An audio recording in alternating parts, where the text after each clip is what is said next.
Pag ang Diyos ay di mo pati at likas niya'y di mo ganto, puso mo'y hindi magbubukas ng tunay para sa Diyos.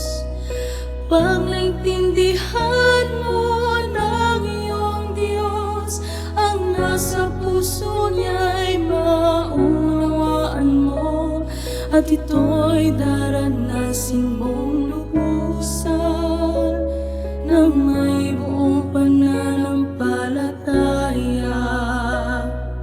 Pag nilasap mo ang nasa puso ng Diyos na unti-unti sa bawat araw, pag nilasap mo ang nasa puso ng Diyos, pagbubuksan siya ng iyong puso, pagtunay na bukas ang iyong puso, pagtunay na bukas ang iyong puso, iyong makikitang suklam at kahihiyang mapaglustad makasariling hiling. Pagtunay na bukas ang iyong puso, pagtunay na bukas ang iyong puso, makikita sa puso niya'y mundong walang hanggan, tungo sa kahariang walang katulad.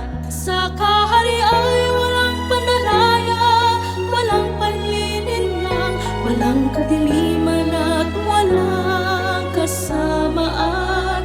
Tanging katayakiban at katapatan, tanging pagkamatuwid at kagandahang loob. Siya'y pag-ibig, siya'y mapag-aruga, walang hanggang kahabagan. Sa iyong buhay, saya'y nadarama kung buksan ang puso mo sa Diyos. Sa dugong niya'y takas na pupustos ang kaharian, matingnan mo kawitan at pag-ibig, makikita mo kung anong mayroon at sino siya, kung ano ang nagtutulot sa kanya ng saya, ng hapis ng